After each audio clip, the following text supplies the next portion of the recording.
मेरा नाम शिवानी है और मेरी उम्र 24 साल है। मेरे पति दूसरे शहर जा रहे थे जब उन्होंने ख़ासकर मुझसे बोला कि मेरे छोटे भाई का ख्याल रखना। वो सिर्फ 12 साल का था। मैं मान गई। अब मैं उसे रोज़ स्कूल छोड़ने जाती और लेने भी आती और रात को वो मेरे ही कमरे में सोता। जब एक दिन मेरी मुलाकात उसके सर से हुई तो मैं ये देखकर डर गई कि वो मेरा पुराना आशिक था। मैं घर वापस तो आ गई, लेकिन ये बात मेरे देवर को पता चल गई और वो अब मुझे बार बार ब्लैकमेल करता कि वो भाई को बता देगा अगर मैंने उसकी एक शर्त पूरी नहीं की तो। मैं समझी कि वो मुझसे पैसे मांगेगा या फिर कोई चीज़, लेकिन मेरी जान निकल गई जब उसने मुझसे कहा। मेरी शादी को अभी 4था महीना हुआ था। ज़िंदगी बहुत ज़्यादा हंसी खुशी गुजर रही थी। मेरे घर में हम सिर्फ 3 ही लोग थे, मैं, मेरा पति और मेरा देवर। एक दिन मेरे पति को जॉब के सिलसिले से बाहर दूसरे शहर जाना पड़ा और वो मुझसे कहकर गए कि मेरे भाई का ख्याल रखना। और मैंने अपनी मोहब्बत का इम्तिहान दिया और मैं अपने देवर का बहुत ख्याल रखती थी क्योंकि वो बच्चा था और मुझे शुरू से बच्चों से बहुत ज़्यादा मोहब्बत थी। मैं उसे खुद स्कूल छोड़कर आती और फिर छुट्टी के वक्त खुद ही उसे लेकर आती। स्कूल मेरे घर से ज़्यादा दूर नहीं था। मुझे आने और जाने में बस 20 मिनट ही लगते थे, लेकिन मैं इस बात से हैरान थी कि ये बड़ा हो रहा है। लेकिन मेरे पति को ना जाने क्या परेशानी थी। वो ये बात समझते ही नहीं थे कि उनके भाई को अब बड़ा हो जाना चाहिए, खुद अपना ख्याल रखना चाहिए। लेकिन वो ये बात समझते ही नहीं थे कि मेरा भाई अब बड़ा हो गया है, उसे खुद अपना ख्याल रखना चाहिए। कभी कभी तो मुझे ऐसा लगता था कि उन्हें किसी से कोई ख़तरा है, तभी वो भाई को ऐसे छुपा छुपा कर रखते हैं। लेकिन मैंने इस बात पर कोई ज़्यादा बहस नहीं की और फिर मैंने अपने पति का ख्याल रखते हुए मैंने भी अपने देवर का ख्याल ऐसे ही रखना शुरू कर दिया जैसे मेरे पति रखते हैं, जैसे वो कोई छोटा बच्चा है। मैं जब एक दिन उसे स्कूल छोड़ने गई तो कोई स्मार्ट सा इंसान अंदर स्कूल में जा रहा था। उसे देखकर तो मेरे पैरों तले ज़मीन निकल गई, क्योंकि वो कोई और नहीं, वो तो मेरा पुराना आशिक था। लेकिन ऐसा कैसे हो सकता है? ये यहाँ कैसे? ये तो मर चुका था कुछ साल पहले, तो फिर ये यहाँ कैसे, और वो भी जिंदा सही सलामत मेरे सामने कैसे खड़ा है? मैं तो बहुत ज़्यादा शॉक्ड हो गई थी। ये सब कैसे हो गया? मैंने तो कभी सोचा भी नहीं था कि मेरी और उसकी मुलाकात यहाँ पर यूँ ऐसे बीच रास्ते में हो जाएगी। ज़िंदगी के ऐसे मोड़ पर वो मेरे सामने ऐसे कैसे आ सकता है? वो मुझे इस तरह से कैसे मिल सकता है? नहीं नहीं, ऐसा नहीं हो सकता, बिल्कुल भी नहीं हो सकता। वो तो एक हादसे में इस दुनिया से मुझसे, इससे आगे कुछ सोचा ही नहीं गया। और मैं अमन मतलब कि अपने देवर को लेकर अपने घर आ गई। और जब मैं घर आई तो मेरे पसीने छूटे हुए थे। अमन मेरे पास आया और आकर पूछने लगा कि भाभी, तुम्हें क्या हुआ है? जब मुझसे पूछ रहा था तो उसके चेहरे पर हल्की सी मुस्कुराहट थी। मैंने जल्दी से अपना चेहरा नीचे कर लिया ताकि उसे मेरे राज पता नहीं चल जाए। वो अभी तक मेरे पास ही खड़ा था। उसने मुझे पानी दिया। मैंने उसके हाथ से पानी का गिलास ले लिया, लेकिन जैसे ही मेरी नज़र उसके चेहरे पर पड़ी तो मेरे हाथ से पानी का गिलास दूर जाकर गिरा, क्योंकि अमन के देखने का अंदाज बिल्कुल भी ऐसा नहीं था कि मैं ये समझूं कि ये कोई 12 साल का लड़का है। वो बहुत ही ज़्यादा प्यासी नज़रों से मुझे देख रहा था। मैं इतनी ज़्यादा बेचैन हो गई थी कि मैंने उसका हाथ बाजू से पकड़कर उसे कमरे से बाहर निकाल दिया और अपने कमरे की कुंडी लगा दी। मैं जब बेड पर बैठी हुई थी तो मेरे जिस्म कांपने ने मुझे एहसास दिलाया कि मैं तो बहुत बुरी तरह से कांप रही हूँ। मेरे लिए ये बात बर्दाश्त से बाहर थी कि मैं एक 12 साल के लड़के से इस कदर डर गई हूँ। लेकिन मैं क्यों डर रही हूँ? मैंने कोई जुर्म नहीं किया कि मैं इस तरह से डरूं। मैंने अपने दिल में खुद ही सोचा और फिर खुद ही अपने दिमाग से डर निकाल कर फेंक दिया। फिर ये सोच मुझे परेशान करने लगी कि आखिर क्यों मैं उससे इतना घबरा रही हूँ। मैंने अपने दिल को थोड़ी तसल्ली दी और फिर मैं कमरे से बाहर निकल गई। अमन भी घर से बाहर निकल चुका था। मैंने हिम्मत की और मैं घर के कामों में लग गई। अब घर में जब 2 ही लोग हों तो क्या ही काम होगा, बिल्कुल थोड़ा सा। मैंने अपने अतीत की एक बात को याद किया और सोचा कि मेरे पिता सही कहते थे कि जहाँ पर सिर्फ 2 लड़के हों उस घर में अपनी बेटी की शादी कभी मत करो। लेकिन मेरी मम्मी ने एक नहीं मानी थी और मेरी शादी यहाँ पर कर दी थी। अब मुझे अपने पापा की वो बातें बहुत ज़्यादा याद आती हैं कि काश पापा की इस बात को उस वक्त किसी ने समझ लिया होता तो आज हालात बिल्कुल अलग होते। मेरी शादी जब मोहन से हुई तो वो मेरा बहुत ज़्यादा ख्याल रखते थे और अब तक रखते आए थे, लेकिन जैसे जैसे वक्त गुजरता गया घर के हालात को देखते हुए उन्हें ज़्यादा मेहनत करनी पड़ती थी, जिसकी वजह से वो पहली वाली नौकरी छोड़ चुके थे और अब उन्होंने जब दूसरी नौकरी ज्वाइन कर ली थी तो ज्वाइन करे हुए कुछ ही दिन हुए थे और उन्हें शहर से बाहर जाना पड़ा। लेकिन वो जब शुरू में शहर से बाहर जाते थे तो वो जल्दी ही घर वापस आ जाते थे। वो हर रात को वापस आ जाते थे, लेकिन इस बार उन्हें कुछ ज़्यादा दिनों के लिए ही जाना था, इसलिए मुझे कुछ डर सा लगा। पहले तो मैंने उनसे यही कहा था कि जाने की कोई ज़रूरत नहीं, लेकिन उन्होंने मुझसे कहा कि जाना तो बहुत ज़रूरी है क्योंकि ये मेरी पक्की नौकरी तो नहीं जिसके लिए मैं उन्हें मना कर सकूं, इसलिए मुझे हर हाल में जाना पड़ेगा। मैं क्या कर सकती थी? अब तो मम्मी भी इस दुनिया में नहीं थी जो उनको अपने पास बुला लूं। भाभी और बहनें सब अपने अपने घरों में बिजी थीं। अब मैं किसको अपने पास बुलाती, इसीलिए मैं चुप करके अपने पति का इंतज़ार करने लगी। लेकिन मुझे क्या पता था कि वो कुछ दिन शहर से बाहर गुजारेंगे तो मेरी ज़िंदगी इतनी ज़्यादा मुश्किल हो जाएगी। एक दिन अपने देवर को स्कूल छोड़ने गई तो वो वहीं पर खड़ा था और मुझे देखता रह गया। ये बात मेरे देवर ने नोट कर ली थी। मैं जल्दी से स्कूल के अंदर गई क्योंकि आज मेरे देवर के स्कूल में पेरेंट्स मीटिंग थी। अब बेचारी मेरी सास तो थी ही नहीं, इसीलिए मैं उसकी माँ की सूरत में उसके स्कूल वालों से मिलने के लिए चली गई। जैसे ही मैं मीटिंग रूम के अंदर गई वो मेरे बिल्कुल सामने बैठा हुआ था। उसकी नज़र मुझ पर पड़ी तो वो जल्दी से खड़ा हो गया। उसके चेहरे की मुस्कुराहट तो वही थी जो कुछ साल पहले थी, सब कुछ वैसा ही था।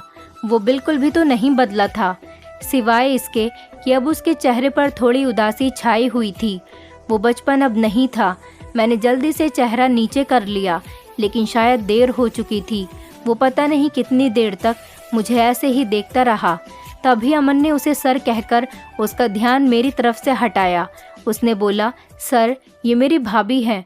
अमन ने मेरा इंट्रो करवाया। वो थोड़ा होश में आया और बहुत इज्जत के साथ मुझसे बात करने लगा। मैं बहुत ज़्यादा कंफ्यूज थी। पता नहीं क्यों मैं फिर से अपने अतीत में जा चुकी थी। अमन ने उसकी नज़रों से पता नहीं क्या से क्या समझ लिया था। मैंने बस थोड़ी बहुत बात की और फिर अमन से कहा कि अब घर चलो, घर में काफ़ी काम है। लेकिन पता नहीं कब उसके सर ने हमारे लिए खाने पीने का सामान मंगा लिया। अमन खाता जा रहा था और कहता जा रहा था, वो भाभी आप मेरे साथ रोज़ आ जाया करें, सर ने तो आज बहुत मौजें करवा दी हैं। मैंने हिम्मत करते हुए सिर्फ 2 निवाले लिए और फिर उठकर बाहर आ गई। अमन काफ़ी देर के बाद बाहर आया। उससे पहले उसका वही सर मेरे पीछे आ गया था। मैं तो खुद को पहले ही बचाती हुई आ रही थी। मैंने जल्दी से ऑटो में बैठकर अमन को इशारा किया जो अपने दोस्तों के साथ खड़ा हुआ था। हम लोग घर वापस आ गए। घबराहट की वजह से मुझे सांस लेने में बहुत ज़्यादा परेशानी हो रही थी। अमन घर आ गया और कहने लगा, अच्छा तो भाभी क्या चक्कर था इस बात का? मैंने उससे कहा कि क्या बात है अमन, किस बारे में बात कर रहे हो? तो उसने कहा, अरे मैं तो सर हर्ष के बारे में बात कर रहा था। कितने अच्छे हैं ना, आप जानती हैं उन्हें पहले से? मैंने कहा, नहीं नहीं, मैं तो नहीं जानती उनको, मेरा तो उनसे दूर तक कोई ताल्लुक नहीं। अच्छा भाभी रिलैक्स, क्यों इतनी ज़्यादा घबरा रही हैं? मैंने कहा, मैं तुम्हारे भाई की वजह से परेशान हूँ, वो पता नहीं कब वापस आएंगे। मैंने बहुत फिक्र से कहा और हाथ में पड़े गिलास की थरथराहट की वजह से वो महसूस हो रहा था। बात करने के बाद वो मुझ पर ताने कसते हुए हंसा और कहने लगा कि भाई यहाँ नहीं है तो क्या बात, सर हर्ष तो है ना? उसने ऐसा इसीलिए कहा ताकि मैं ये समझ सकूं कि वो हर बात जान चुका है। मैं इतनी ज़्यादा डर गई थी कि मैंने उसके आगे हाथ जोड़ दिए कि भगवान के लिए किसी को भी मत बताना। तो वो मुझसे कहने लगा कि ये तो मुझ पर है ना कि मैं इस राज को कब तक अपने दिमाग में रखता हूँ। लेकिन भाभी आपको देखकर लगता नहीं कि आप इस कदर, मैं तो आपको बहुत सीधी सादी समझता था और आप लगती भी कुछ ऐसी ही हैं। लेकिन आपने कैसे कैसे गुल अपने ज़माने में खिलाए हुए हैं। आप देखें कैसे पर्दे उठ रहे हैं और कैसे भेद खुल रहे हैं। लेकिन कोई बात नहीं, अगर आप मेरा एक काम कर देंगी तो मैं ये राज किसी को भी नहीं बताऊंगा। लेकिन इसके लिए आपको मेरी एक शर्त पूरी करनी पड़ेगी। मैं इतनी ज़्यादा डर गई थी और इतनी बड़ी मुसीबत में फंस गई थी कि मैंने उसकी सारी शर्त मानने के लिए हामी भर दी। मैंने उससे कहा कि मुझे तुम्हारी हर शर्त मंजूर है, क्योंकि मेरे दिमाग में तो यही था कि वो मुझसे पैसे मांगेगा या कोई कीमती चीज़। इसीलिए मैं बहुत ज़्यादा मुतमईन थी कि अमन, तुम्हें जो कुछ चाहिए मुझे बताओ, मैं तुम्हें दे दूंगी। मेरे इन जुड़े हुए हाथों की तरफ देखो, भगवान के लिए किसी को नहीं बताना। अमन ने कहा, जी मैं किसी को कुछ नहीं बताऊंगा, लेकिन इस शर्त को पूरा होने के बाद, और वो शर्त मैं आपको परसों ही बताऊंगा। मैंने कहा, आज ही बता दो, क्योंकि मैं नहीं चाहती इस काम में और ज़्यादा देर हो। अरे भाभी, मैं आज बहुत ज़रूरी काम से बाहर जा रहा हूँ, परसों तुम्हें ज़रूर बता दूंगा या कल, आप इतनी बेचैन न हो। ये कहकर वो बाहर चला गया और मुझे पूरी रात के लिए टेंशन में छोड़ गया। खैर, मैंने हिम्मत की और अपने काम किए। इसी पल मोहन की कॉल आ गई और मेरा जिस्म बहुत बुरे तरीके से कांपने लगा। मुझे लगा कि शायद अमन ने उसे सब कुछ बता दिया। बहुत देर रिंग बजने के बाद मैंने उसकी कॉल नहीं उठाई और वो बोल बोल कर खुद ही बंद हो गया। अमन पूरा दिन बाहर घूमने फिरने के बाद घर वापस आया तो मैं उसका इंतज़ार ही कर रही थी। वो मुझसे कहने लगा कि भाभी, शर्त तो मैं आपको परसों ही बताऊंगा और मैंने अपने दोस्तों के साथ बाहर खाना खा लिया, इसलिए आप जाकर अपने कमरे में सो जाएं। भाई कल या परसों आ जाएंगे। वो इस तरह एक्सप्रेशन से कह रहा था कि मैं उसके उम्र और उसके स्वभाव का अंदाज़ा करने लगी। मैं अपने कमरे में चली गई और रात भर टेंशन में ही रही। ना मैं ढंग से खा सकी और ना ही पी सकी। न जाने मुझे ऐसा क्यों लगा कि साथ वाले कमरे में कोई बात कर रहा है। हमारे घर में सारे कमरे ऐसे ही थे, बराबर बराबर। मुझे आवाज़ पहले से और ज़्यादा आने लगी तो मैंने अपने कमरे की दीवार के सुराख में से बातें सुनने की कोशिश की।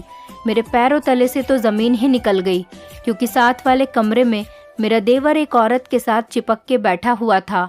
वो औरत उसके बहुत ज़्यादा करीब थी और वो उसके कान में बार बार कोई बात कह रहा था। ये सिलसिला काफ़ी देर तक चलता रहा। पहले तो मेरा दिल करा कि अभी जाकर इसका हाथ पकड़कर इसके मुंह पर इतने थप्पड़ मारूं कि गिन न सके, लेकिन फिर अगले ही पल मुझे ये सोच परेशान करने लगी कि अमन बहुत ज़्यादा चालाक है। ये ना हो कि मेरे जाने से पहले ये इस औरत को इधर उधर छुपा दे और फिर अपने किए को माने ही नहीं, कहे कि मैंने तो कुछ नहीं करा।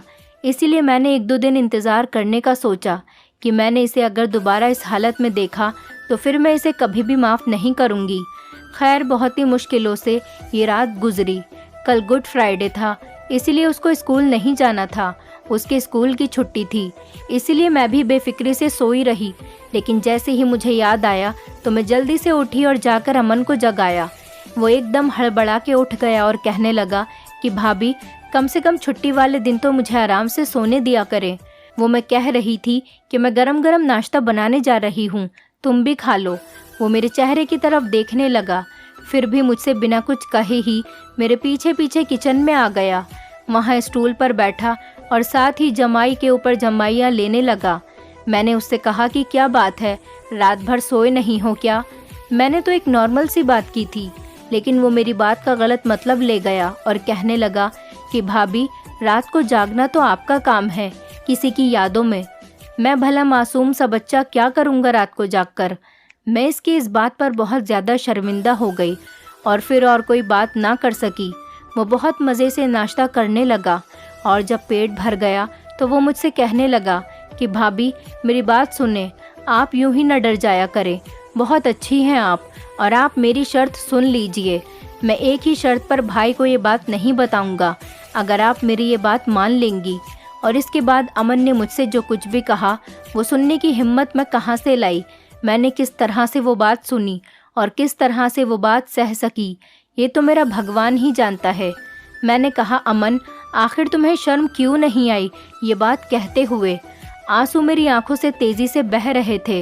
मैं लगातार उसको देखे जा रही थी कि शायद ये अपनी कही बात पर शर्मिंदा हो जाए या ये समझने के काबिल हो जाए ये मेरी भाभी ही नहीं, ये तो मेरी माँ समान है। मैंने उससे माँ जैसा ही सलूक किया, लेकिन कभी देवर भी भाभी माँ जैसे रिश्ते को समझ सके हैं? क्या वो कभी भी नहीं समझते? इसीलिए ही इस घटिया इंसान ने इतनी कम उम्र में इतनी घटिया बात कर दी थी। मैंने उससे कहा, तुम्हें अंदाज़ा भी है कि तुम क्या कह रहे हो? उसने कहा कि हाँ, मुझे अंदाज़ा है कि मैं क्या कह रहा हूँ। मैं वही कह रहा हूँ जो आप सुन रही है। अगर आपने मेरी बात पर गौर नहीं किया तो आप इसकी जिम्मेदार खुद होंगी। ये तो बिल्कुल वही बात हुई कि आगे कुआं और पीछे खाई। अगर मैं इसकी बात नहीं मानती तो भी फंसती हूँ, और अगर मान लेती हूँ तो भी मैं ही मरती हूँ। इसलिए बहुत सोचने समझने के बाद मैंने ये सोच लिया कि ऐसी ज़िंदगी से तो मौत ही बेहतर है। बेशुमार आंसू मेरी आंखों से बहते हुए मेरे गालों पर निकले और मैं यही कह रही थी कि भगवान मेरी मदद कर दे। मैं क्या करूं? मैं वहीं किचन के स्टूल पर बैठ गई कि आखिर मैं ये शर्त कैसे मानूं? मैं क्या करूं? मैं ये सोचती ही रही, लेकिन मैं कुछ समझ नहीं सकी। और फिर मेरा खाना भी जल गया और ना मैं नाश्ता कर सकी और ना कुछ, और मैं बस वहीं किचन में बैठी रोती रही। अमन कहीं बाहर जा चुका था। मेरे दिल से इसके लिए नफ़रत ही निकल रही थी कि ये इतना सा लड़का मेरे दिन रात चैन सुकून का कितना बड़ा दुश्मन बन चुका है। भगवान इसे अकल दे दे। अभी इसे बाहर गए हुए कुछ ही देर हुई थी कि वो वापस आ गया और आकर कहने लगा कि भाभी, आपने क्या सोचा है? मैंने कहा, अमन, ये सब तुम क्या कर रहे हो? किस बात का बदला तुम मुझसे ले रहे हो? भाभी जी, आखिर किस बात का बदला मुझे तुमसे लेना है? आप तो मेरी माँ जैसी हैं, और फिर भला अपनी माँ को कौन तंग करता है? इसकी एक एक बात से शैतानियाँ झलक रही थी। मेरा दिल चाह रहा था कि मैं इसका मुंह नोच कर रख दूं, इसके गालों पर इतने थप्पड़ मारूं कि इसे सब होश आ जाए। कहने लगा, भाभी जी, फिर आज रात को तैयार रहना, मैं आपका इंतज़ार करूंगा। भगवान, मुझे किस गुनाह की सज़ा मिल रही है? मैं तो दुआ ही कर रही थी कि भगवान दिन को और बड़ा कर दे, रात कभी न हो, क्योंकि इस रात ने तो मेरे मुंह पर कालक ही मल देनी थी। क्योंकि इस कलंक की स्याही से कुछ नहीं तो मेरे दिन के उजालों पर अंधेरा छा जाएगा। मैं चुपचाप बैठी रही कि मैंने देखा दिन ढलने लगा। मतलब कि रात होने में कुछ ही देर बाकी है। मतलब कि मुझे मौत आने में कुछ ही देर बाकी है। देखते ही देखते रात के 9 बज गए और मैं खाना बनाने लगी, और खाना बनाकर मैं नहा धोकर भगवान से प्रार्थना करने लगी। मैं अभी प्रार्थना करने खड़ी ही हुई थी कि दरवाजे पर ज़ोर ज़ोर से दस्तक होने लगी। इसलिए मैंने दरवाजे पर होने वाली दस्तक की परवाह किए बिना ही पूजा को चालू रखा।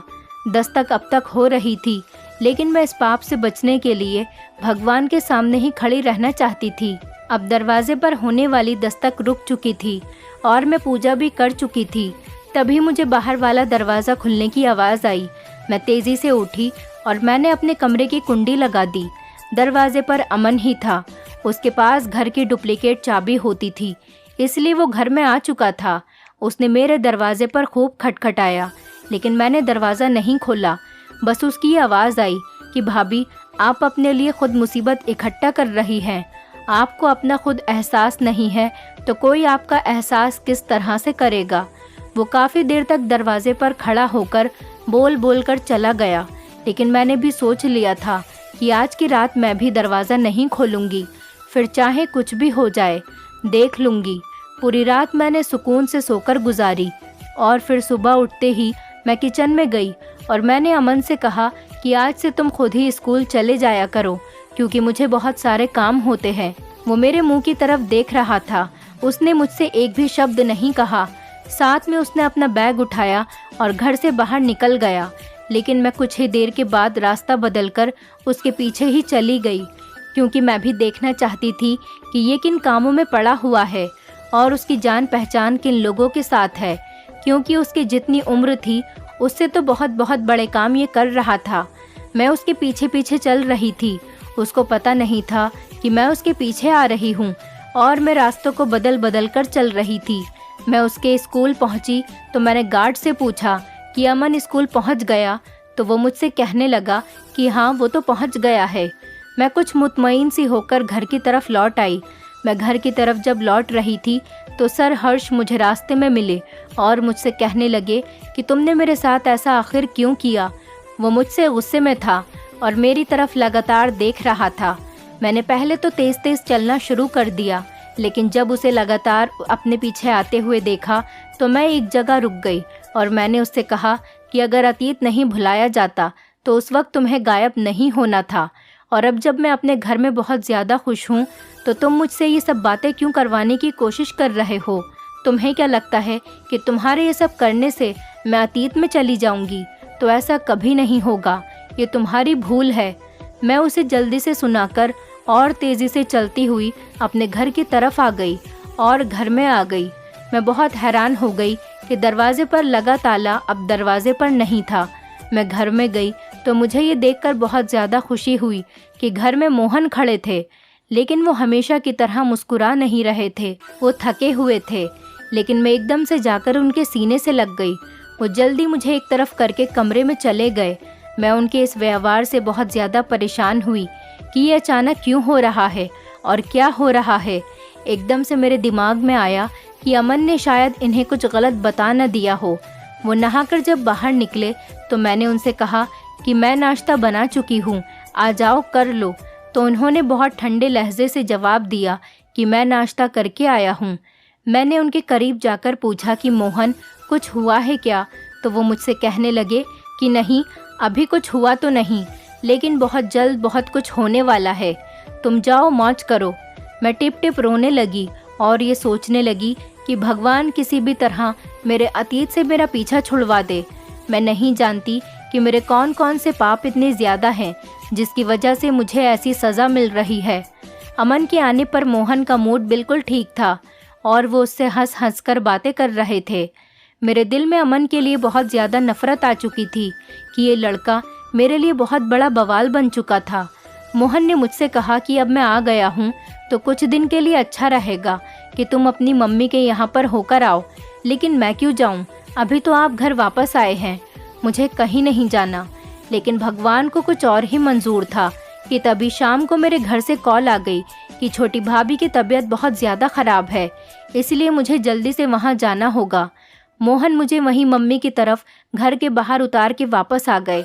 लेकिन मैं जैसे ही घर में गई तो सामने बैठे इंसान के ऊपर जब मेरी नज़र पड़ी तो मेरी तो सांसें रुक गईं।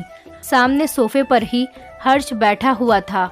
उसने मुझे नहीं देखा था, इसीलिए मैं जल्दी से दौड़ती हुई भाभी के कमरे में आ गई, जहाँ पर भाभी बिल्कुल ठीक बैठी हुई मुस्कुरा रही थी। ये क्या भाभी, जब आप बिल्कुल ठीक हैं तो आपने ऐसा मजाक करके मुझे यहाँ क्यों बुलाया? अरे यहाँ आओ तो सही, ये जो बाहर आदमी नहीं बैठा ये मेरी बहन के रिश्ते के लिए आया है।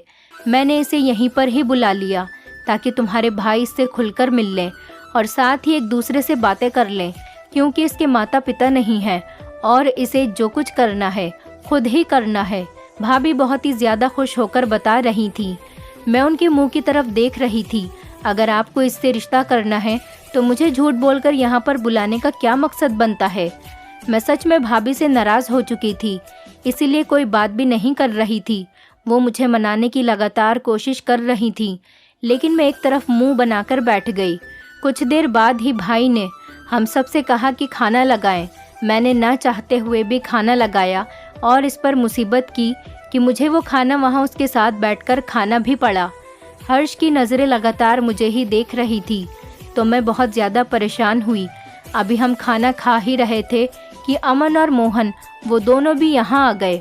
अरे वाह, यहाँ तो बड़ी पार्टी हो रही है, वो भी हमारे बिना ही। अमन ने आते ही पनीर उठाया और उसे खाते हुए ऊंची आवाज़ में कहा, जब ये दोनों आए थे तब हर्ष वॉशरूम में चले गए थे, लेकिन अमन उनको देख चुका था और लगातार इंतज़ार में था। लेकिन हर्ष जा चुका था, उसे कुछ ज़रूरी काम था। मोहन और अमन को भी भाई ने ही बुलाया था, वो आज सबको सरप्राइज़ दे रहे थे। मेरी तो जान पर ही बनी हुई थी। अमन और मोहन जा चुके थे और मोहन मुझसे कहकर गए थे कि मैं अभी कुछ दिन और यहीं पर रहूं। मैं अगले कुछ दिनों तक यहीं पर रही और भाभी के साथ जाकर शॉपिंग करती रही। भाभी की हर बात हर्ष से शुरू होती और जाकर हर्ष पर ही ख़त्म होती, क्योंकि वो बहुत ज़्यादा खुश थी और साथ में वो तारीफ़ें भी करती रहती थी। एक दिन हम शॉपिंग कर रहे थे तो भाभी को याद आया कि इस साड़ी का मैचिंग का ब्लाउज़ तो वो दुकान पर ही छोड़ कर आई हैं। मेरे पास बहुत ज़्यादा सामान था, इसलिए मैं वहीं पर एक साइड में सारा सामान लेकर बैठ गई और भाभी से कहा कि आप जाएं और सारा सामान उठाकर ले आएं। भाभी चली गई और मैं वहीं पर ही एक तरफ होकर बैठ गई। तभी मुझे अपने पास किसी के होने का एहसास हुआ, तो वो हर्ष ही था। मैंने उससे कहा कि तुम क्यों लगातार मेरा पीछा कर रहे हो, क्या चाहते हो तुम? तो वो कहने लगा, मैं तुम्हारे पीछे क्यों आऊँगा? वो कहने लगा, तुमने क्यों अपने आप को ऐसे डर में बंद कर लिया है कि जहाँ आसपास तुम्हारी सिर्फ परेशानियाँ ही हैं। वो मुझे बहुत हैरत से ये सवाल पूछ रहा था। न जाने कब के रुके हुए आंसू मेरे उसके ये पूछने पर छलक पड़े। वो आगे बढ़ा और मुझे एक टिश्यू दिया। मुझे पता नहीं कि मैंने किस अंदाज से वो टिश्यू पकड़ा और फिर मैंने उससे अपने आंसू साफ किए। कुछ ही देर में भाभी भी आ गई। मुझे नहीं पता उन्होंने देखा कि या नहीं, लेकिन उन्होंने मुझसे कुछ सवाल नहीं किए। वो चुपचाप होकर मेरी तरफ देखती रहीं। मेरी सूजी हुई नाक और आंखें उन्हें बहुत कुछ बता रही थी। भाभी ने मुझसे बहुत प्यार से पूछा कि क्या हुआ है। मैंने बहुत शांति से जवाब दिया कि मम्मी पापा की बहुत ज़्यादा याद आ रही है। उन्होंने मुझे गले से लगाया और अपने साथ लेकर चल पड़ी। आज की शॉपिंग इतनी ही थी क्योंकि मेरी तबीयत ठीक नहीं थी। जब हम लोग घर पहुँचे तो भाई की बहुत ऊंची आवाज़ में बात करने की आवाज़ आ रही थी, जैसे कि वो किसी से लड़ाई कर रहे हैं। हम लोग एकदम अंदर गए तो अंदर मोहन बैठे हुए थे और वो मेरे ही बारे में कुछ उल्टा सीधा कह रहे थे कि मैं कोई आवारा लड़की हूँ जो मैं मॉल में रेस्टोरेंट में लड़कों से मिलती रहती हूँ। भाई से ये बात बिल्कुल बर्दाश्त नहीं हुई और वो मेरी तरफ बढ़े और पूछने लगे कि ये सब क्या है बच्चा। भाई हमेशा मुझे बच्चा कहकर ही बुलाते थे। अरे ये क्या बताएगी, हमारी तो किस्मत ही ख़राब थी जो हमने इसे अपने घर में जगह दी। बस इसे यहीं रखें अब अपने घर। मेरा इसके साथ अब कोई रिश्ता नहीं। मैंने एकदम से जब मोहन की ये बात सुनी तो मैंने भाई से कहा कि अभी इसी वक्त आप हर्ष और अमन को फ़ोन करके बुलाएं। भाई ने एकदम कॉल करके दोनों को यहाँ बुलाया और वो कुछ ही देर में यहाँ पर आ गए। जैसे ही हर्ष घर में आए तो उनकी नज़र मोहन पर पड़ी। जब मोहन ने हर्ष को देखा तो दोनों के आंसू एकदम छलक पड़े। मोहन आगे बढ़े और हर्ष को गले से लगा लिया। ये तो मेरा भाई है जो कुछ सालों पहले कहीं गायब हो गया था और अब ये यहाँ एकदम से, ये सब क्या है? दोनों भाई अतीत में चले गए जहाँ उन्हें एकदम से सब कुछ याद आने लगा। वो कहने लगे कि जब मम्मी का देहांत हुआ तब मैं उस वक्त आर्मी ज्वाइन कर चुका था और आर्मी वालों की नौकरी ऐसी ही होती है, कभी यहाँ तो कभी वहाँ। और जब एक दिन मेरी ट्रेनिंग ख़त्म हुई तो मुझे बॉर्डर के बिल्कुल पास तैनात कर दिया गया। वहाँ अलर्ट का निशान तो लगा हुआ था, लेकिन मुझे रात के अंधेरे में पता नहीं लग सका। आज फिर मैंने बॉर्डर क्रॉस कर लिया और फिर मैं दूसरे मुल्क की कैद में जा पड़ा। फिर मैं वहाँ 5 साल रहा। वहाँ के 5 साल मेरे लिए 500 साल के बराबर हैं, क्योंकि बहुत ही ज़्यादा बुरी कैदें थीं, रोज़ जुल्म होते थे। और फिर मैंने अपनी चेन उतार कर एक दोस्त को दी कि अगर मैं यहाँ मर गया तो ये चेन मेरे देश, मेरे पापा के पास पहुँचा दे। और मुश्किल ये हुई कि मुझसे पहले वो वहीं पर मर गया और बस अखबार में उसको दे दिया गया और उसमें उसकी चेन को बहुत जूम करके दिखाया गया। मेरे घर वालों ने जब ये खबर पड़ी तो रो पीट कर मुझ पर सब्र कर बैठे। हमारे चाचा और ताऊ तो बहुत खुश थे कि चलो एक बेटा तो गया, अब सारी जायदाद के वारिस हम सब खुद ही होंगे। इसीलिए वहाँ मेरा एकदम से सबके सामने आ जाना खतरे से खाली नहीं था। इसीलिए मैं किसी के सामने नहीं आया, लेकिन मेरे पापा ने वहीं बॉर्डर के पास ही डेरा लगा लिया, क्योंकि वो ये समझते थे कि मैं ज़िंदा हूँ और एक उनकी दुआओं ने मुझे ज़िंदा रखा। उनकी कैद से जब मैं निकला तो मेरे पिता वहीं बॉर्डर के पास एक झुग्गी में रहते थे। उनका हुलिया अभी तक ऐसा ही था कि मैं इतने टाइम बाद उनको एक नज़र में पहचान सकता था। जब वो मेरे पास आए तो मैं उनको अपने साथ ही घर लेकर आ गया। अब इतने साल जेल में रहने के बाद और इतना जुल्म सहने के बाद कुछ तो असर होता ही ना। मैं अपने घर का पता पूरे तरीके से भूल चुका था और पापा की भी बुढ़ापे की वजह से और सदमे की वजह से याददाश्त कम हो गई थी। फिर मैं भटकते हुए वापस अपने शहर में आ चुका था, जहां मैंने एक स्कूल में पढ़ाना शुरू कर दिया। वहां मैंने एक दिन अमन को देखा, क्योंकि ये मेरे कैद के दौरान बहुत ज़्यादा छोटा था, लेकिन इसके गाल पर ये लाल निशान इसकी निशानी बन गया और मैंने इसको पहचान लिया। और फिर मैंने इससे खूब दोस्ती की और मैंने इसे सब कुछ बता दिया। उसने मुझसे कहा कि ये मुझे हर सूरत में अपने साथ घर लेकर जाएगा। फिर एक दिन मैंने भाभी को देखा तो मुझे कॉलेज का वक्त याद आ गया जब हम एक दूसरे को पसंद करते थे। अमन कहने लगा कि यही आपको अपने साथ घर लेकर जा सकती है, और फिर मैंने इससे मेल मिलाव बढ़ाने की कोशिश की, लेकिन पुरानी बातों की वजह से इस औरत ने मुझे ज़रा भी भाव नहीं दिया, बल्कि इसने हमेशा ही मुझसे बहुत सख्त और तंग लहजे में बात की। और फिर इसने अमन की भी कोई बात नहीं मानी। पापा जी मेरे साथ ही हैं। एकदम से पिछले कमरे से बहुत ही ज़्यादा बूढ़े आदमी निकले और आते ही अपने तीनों बेटों को और मुझे गले से लगा लिया।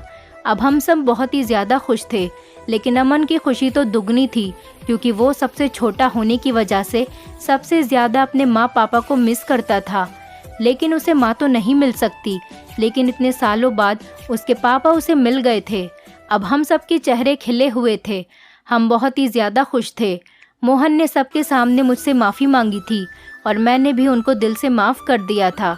दोस्तों, उम्मीद करती हूँ आपको हमारी कहानी पसंद आई होगी। कहानी पसंद आई है तो वीडियो को लाइक करें, चैनल पर नए हैं तो चैनल को सब्सक्राइब करें और हाँ, नोटिफिकेशन बेल को ज़रूर दबाएं ताकि अगली अपडेट सबसे पहले आपको मिले।